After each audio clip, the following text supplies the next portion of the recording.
Stuart Bald and Dennis Aldridge from the Allendale Reserve Management Committee to come forward. Thank you very much for your understanding enabling our chair of the other community board to leave. Thank you. No problem. I'll read out our submission just to get it done quickly. This is about the Allendale Hall repairs at the bottom of the Lyttelton Harbour Basin. It's a pretty early part of the settlement. It was pretty much settled in the late 1840s, early 1850s. The Allendale Hall quake repair has been a CCC work in progress for some time, and it's now nearly complete. The result has been to bring this 120-year-old facility into the 21st century and to give it a new lease of life. Community and this committee thank the City and Banks Peninsula Community Board for making this possible. There are generations of local residents who appreciate the work that's been done and look forward to good and social times at the reserve again.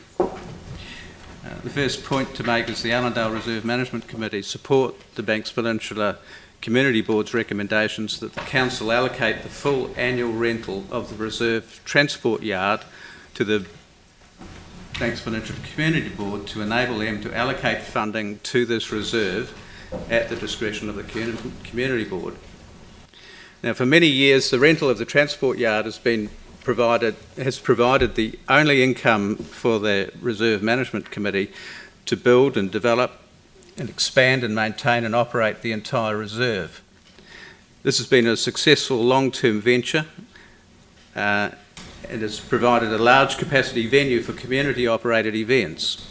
Use of this reserve has produced funding streams for other community organisations, for example the Chumley Home and the Governors Bay Community Association and other community groups.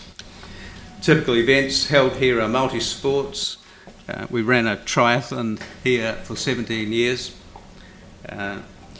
Football, cricket, fairs, golden oldies, large community meetings, private celebrations. Large community meetings have difficulty in finding venues with parking and seating capacity, and this is a 300-metre hall that does all that for us and has done for years. Casual use in the reserve include outdoor party events, dog exercise, golf practice, horse riding, touch rugby and shoreline birdwatching.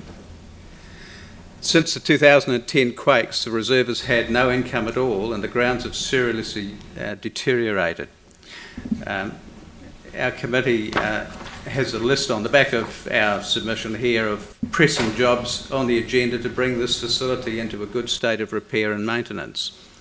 There are significant groundworks to deal with and also additional building work to finish. And this will take a number of years to complete and a lot of funding.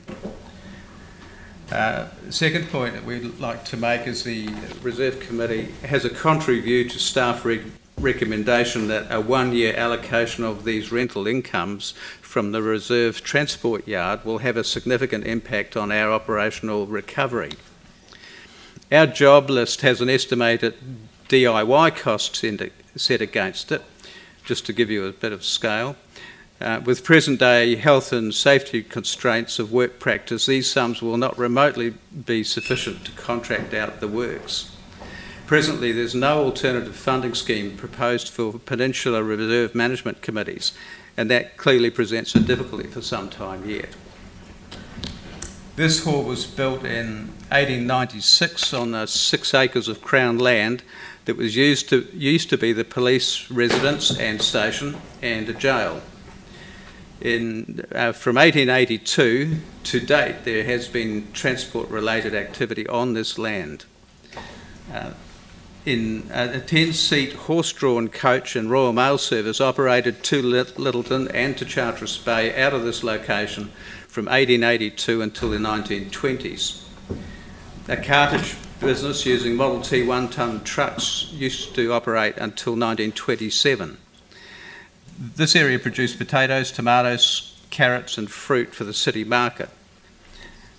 Produce was also transported by bullock and horse-drawn carts over Dyers Pass, and the road was sealed in 1957. Governors Bay Transport and Banks Peninsula Transport were the last general cartridge operators and operated from this reserve transport yard for more than 50 years. We submit that for volunteer reserve management committees to operate effectively, they need ready cash access on a day-to-day basis, and we'd like to point out how difficult it is to organise significant general works and repairs on uncertain and intermittent cash flows. Thank you. Thank you. Any questions? Any questions? Phil? I just wondered, does the hall have any heritage status, especially given when it was built? Not formal as far as I know. It is a place where return service people have been recognised and received and honoured. That's about it. It's just a very, very old. It's an area that settled out in the land was bought in 1876, and the police station was built in 1877, and it ceased its operation in 1880. So it's a waypoint for travellers to Akaraa and the outer bays. There was a tenuous route to Hilltop across the tops. Thank you. Goes back. Are there any other questions? Sarah? Just quickly, with the work that's being planned at the moment, the funds that are proposed to come, the Community Board's recommendation says that potentially they could take some of those funds and give them to another reserve management committee. Are you needing all of those funds at the moment? We would need all of those funds for quite a few years, and there is some resistance to, from our part, that it's diluted. Okay, thank you. Thank you. Yes, Sue. I just, Stewie's mentioned quite a bit about the history, but I would like to make the point that actually we see a tremendous future for this domain, not just for Allendale, Governor's Bay, but the peninsula, the city as well. Actually, we have the potential to be one of the jewels in the crown of the peninsula. If you look at reserves like the Little River one, this is not just the hall, and actually I would encourage members, if you're going over that way, have a look at the hall. What's happened? This is it's a tremendous facility now, but it has a domain as well, and sports and all those kind of things. The two working together. There's a equine group that are trying to resurrect the equine area at the back.